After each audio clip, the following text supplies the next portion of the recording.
Wait, are these? Oh yeah, you do boozy bobas. Boozy bobas. This has no smell. What? Oh my god. Wait, are you dead serious?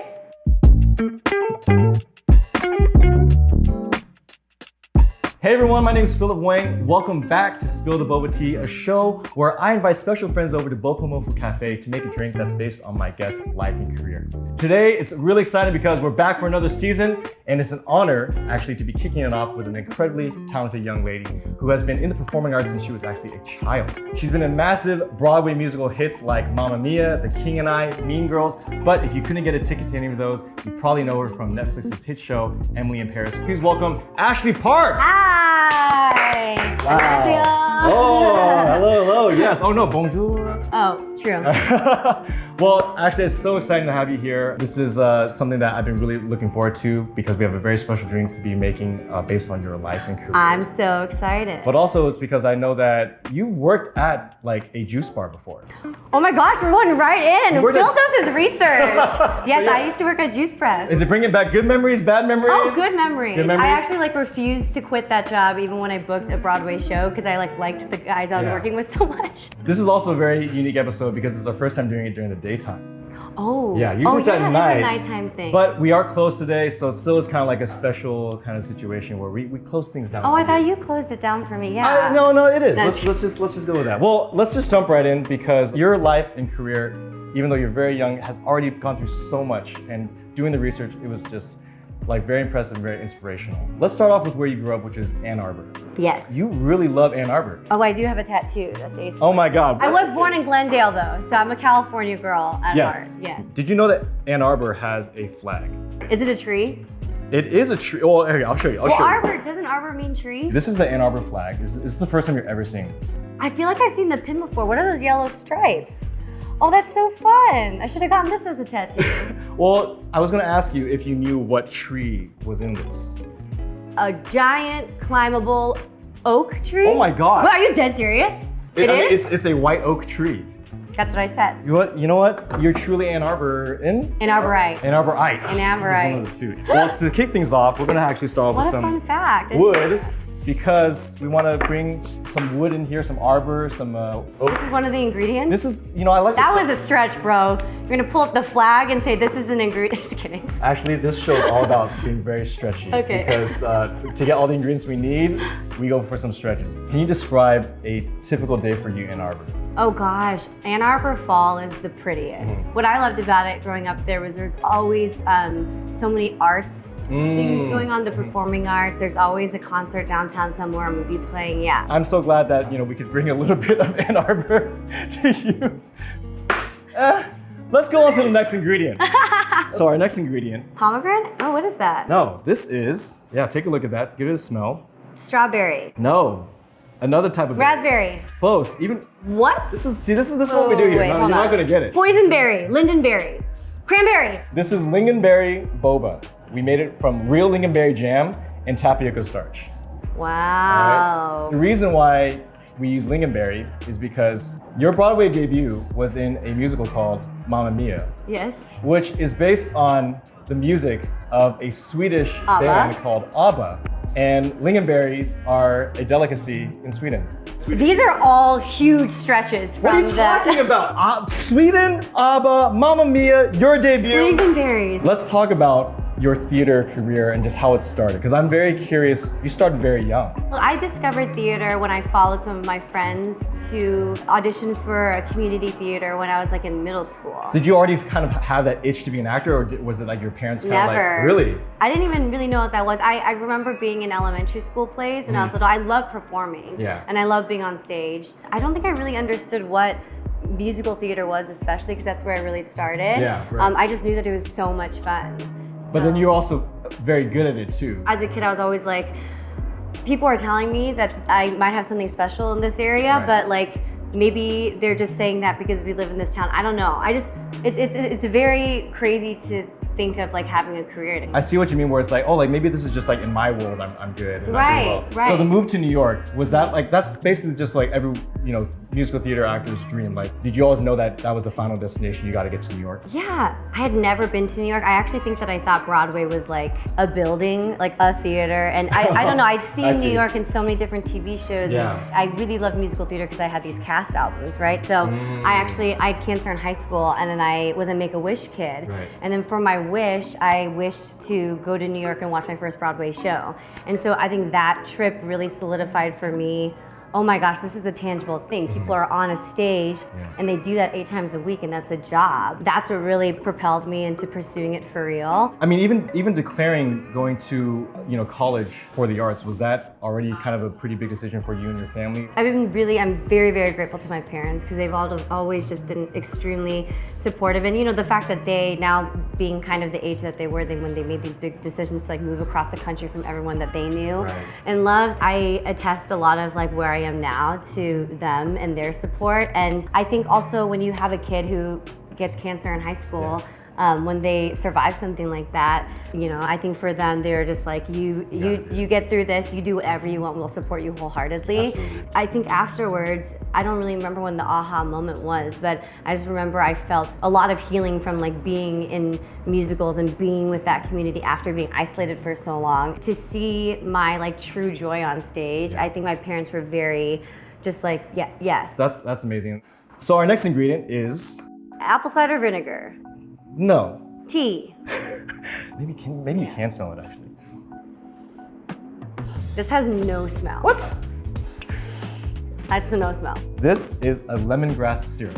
Oh, cool. Yeah, lemongrass syrup, and that's because I wanted to talk about, still in your theater career, The King and I, which is set in Thailand. Lemongrass is a very common ingredient in Thai food. Fun, lingonberry. Oh my gosh, so what a global palated drink. Your resume in Broadway is actually, you've done very, very well over there in a relatively short amount of time, so congratulations on that. Thank you. As an Asian American woman, going through the theater industry, are there certain struggles for representation that you have to like face, or is it actually very different from what we're seeing like in film and television? Yeah, I think that when I entered the industry or decided to pursue it, I really wanted to do this, right? Yeah. But I'm realizing now, I'm reflecting on it, I was deciding to fully enter an industry that was, especially, musical theater and Hollywood, that was created by white people for an audience of white people, for white people to play, and I knew that going into it. And I think that, there's so many instances of obstacles and stuff and such like that. But for me, in order to keep wanting to do it and to be joyful doing it,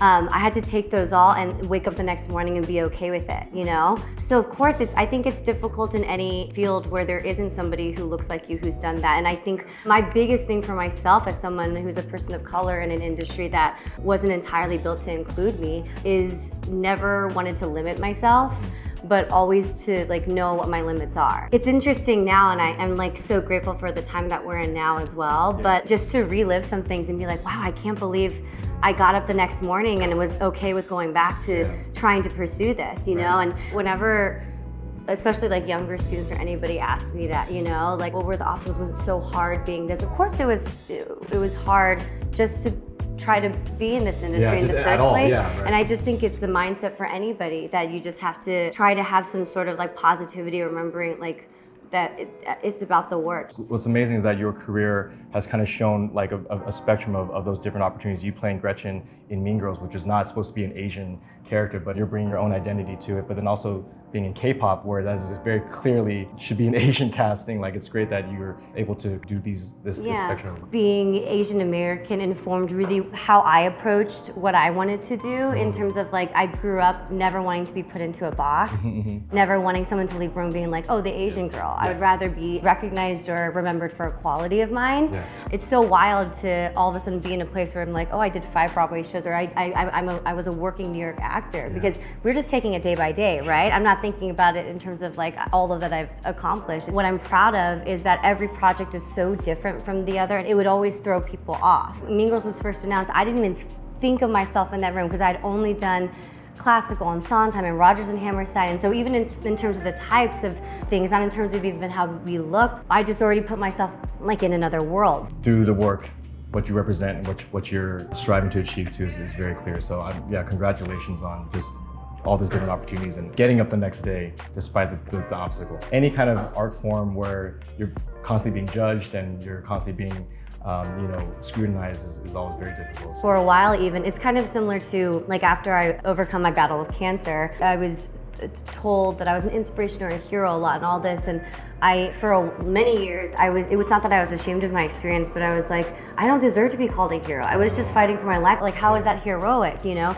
In the same way, in terms of the Broadway world and in the Hollywood, I'm just trying to do good work and get the next job and grow as a person. Like, I don't deserve to have the honor of being like the first Asian of something. And I realize now it really is like an honor and also like a responsibility in the best kind of way. Yeah, I totally relate to that too. Even just like when the YouTube stuff was starting, it was Yeah. just like everyone was like, "You got to do this, you got to be that. You're this role model." And I'm like, dude, I'm just figuring this out. I don't even know what's going on. Yeah. But as time goes by and you do see more examples of the way that the system is stacked or the way the systems are built, like you realize, oh, it is very unique that I'm in this position and I shouldn't take it for granted. I understand why people would want to put, those hopes and agendas Well, it's on. I think it's important. I found it being very important to share because in the same way that in many times when I was growing up, I thought, oh, I'm the only one who's feeling this way. I'm the only one who's experiencing this. Yeah. That's what would have probably made it easier, was not knowing that I was alone. And so like, that's why it's important to share those kinds of things, and that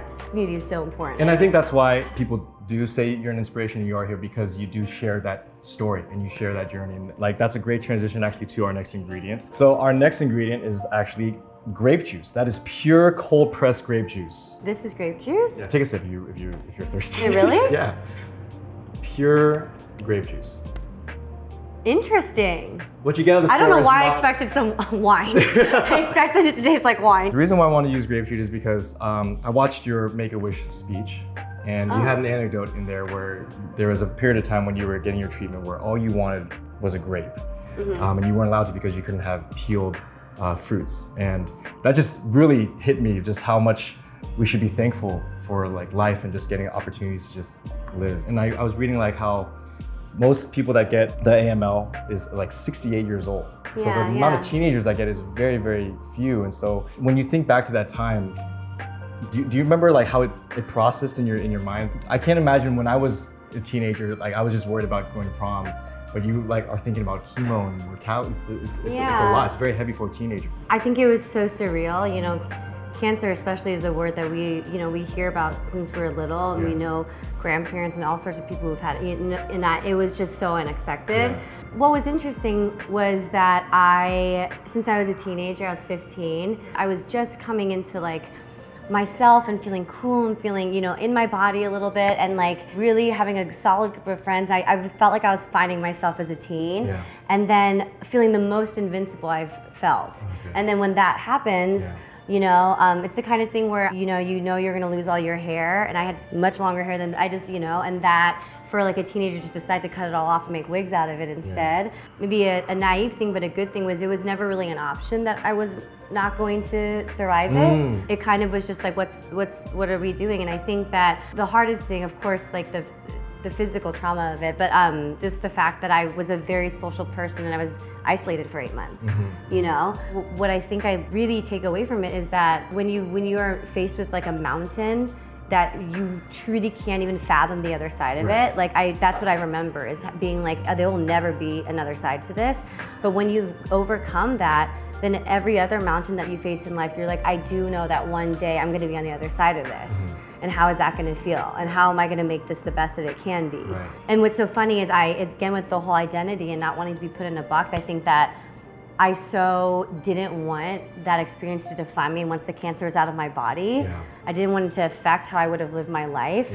But in the determination to not let it affect me, that really shaped part of my personality and who I am, Interesting. Do you have like a lot of young people that are also like high schoolers that kind of reach out to you? And if you do, like what do you tell them now as like your best advice to them to encourage them? For me, for a while again, like the uncomfortability of being like, man, I feel so bad that I'm on the other side of it and that I am here. But truly, especially once like Emily in Paris came out, the most moving things to me were some teens and kids who are like, this made me forget for 5 or so hours, like where I was. Yeah. Like I watched all sorts of stuff when I was in there, and it transported me. Yeah. And so like that, and just to have somebody who they see is on the other side of it. Yeah, that's a great like full circle kind of like story or situation that now you're on the side that's giving them that content and giving them the Make-A-Wish inspiration that you received now too. So Right, it's right. incredible. All right, next ingredient time. Are you ready? Yeah. All right, so this one's another stretch, but another reason why I wanted to use this board is because I actually wanted to make a charcuterie board.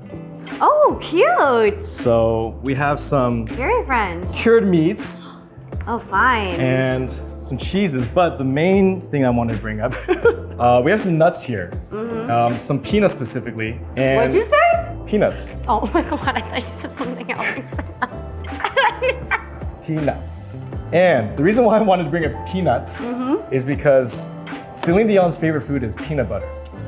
Oh my gosh, how did I not know that? Yeah, exactly, because I know that you're a very big fan of Celine Dion, Oh my gosh, of course, yes. and I needed to ask you to rank your top 3 Celine Dion songs because I am also a big Celine my Dion fan. So I just gosh. want to know if we have the same playlist here. Well, I got to sing a Celine Dion song in this season of Emily in Paris, but it's not a Okay, bad song. yeah, that's a flex. I've never done that. It's all coming back to me now, Yes, for sure. Yes.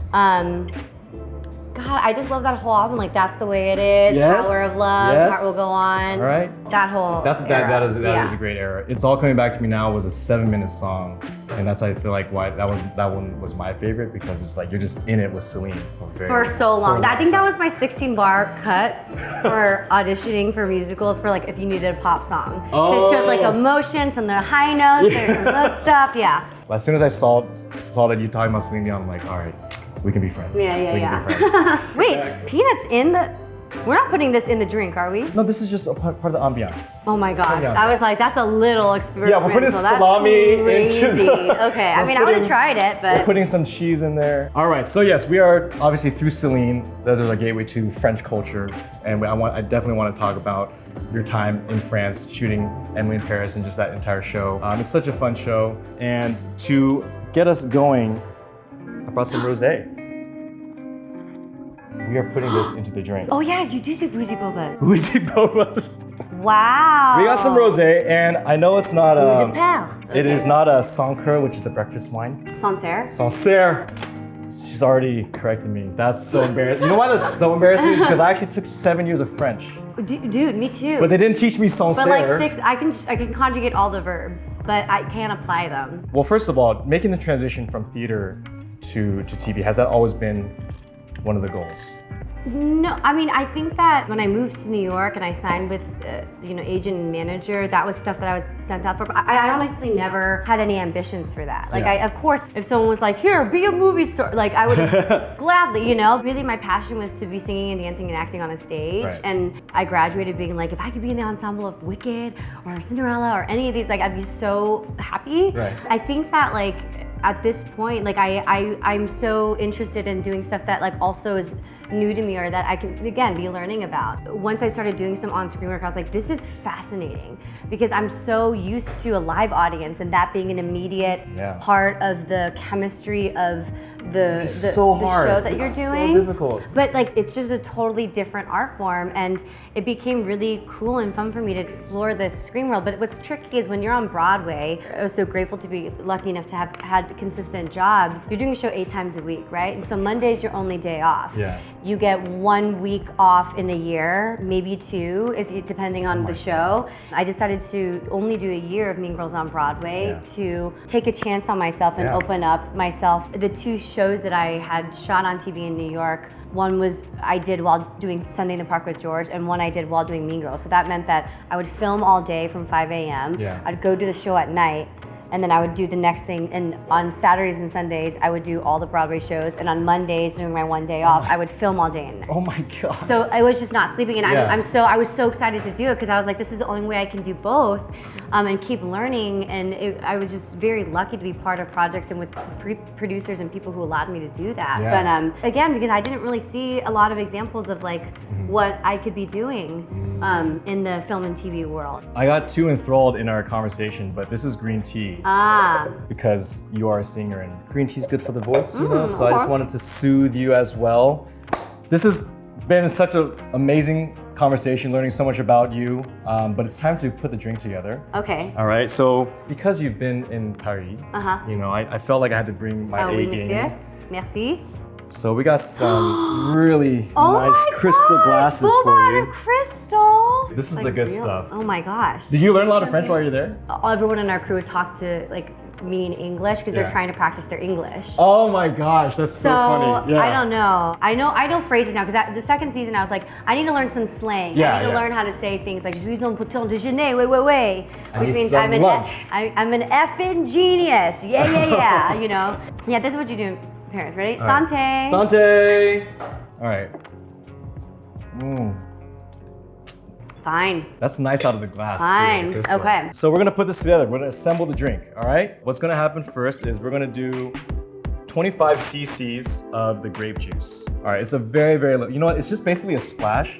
Let's have you do it. Just a splash. I've always wanted to be one of those chefs who could just be like, oh, a little bit of cumin, a little splash of this or whatever, not measure anything. That looks right. That looks good. See, you're already doing it. Okay. You're already doing it. I'm gonna do the jasmine. Okay. There we go. 1. Have you ever used one of these before? Yeah. All right. No. Now we're gonna do 50 cc's of the lemongrass syrup. It's all the All same right. color, kind of. Yes, it's all the same color. Have to drop the cheese in. Yeah, you want? We can put the Eating all the cured salami. meats. All right. You want to give us a shake? Can you help us Oh, out? sure. Very good. Very good. Nice. Perfect. You want to hand it to you? All I'm going right. to do that. What we're gonna do is we're gonna put some boba at the bottom of the glass. Ooh. Yours. Yep. You want to try some just by Lingonberry. itself? Yeah, maybe. Yeah. Interesting. Wait, that's like the best version of all the berries. That's why it's a Swedish delicacy. It's like it's tart There and you it's go. sweet. Okay. All right. Oh, that's a good amount. Yes. All right.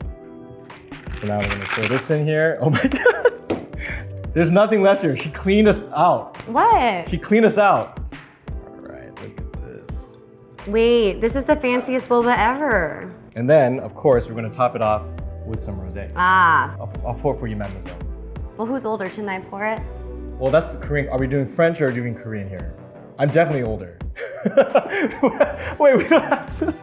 I mean, 감사합니다. 이만해. All right, and we're gonna garnish with some lemongrass on the top here.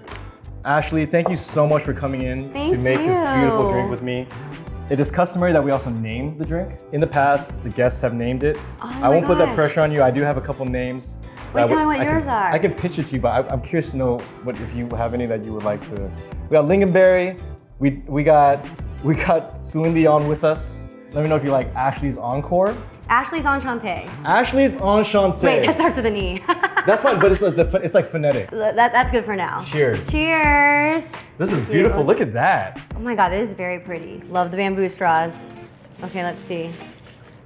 Wow, I'm actually Give it a good pretty mix. excited about this. Okay. Here we go.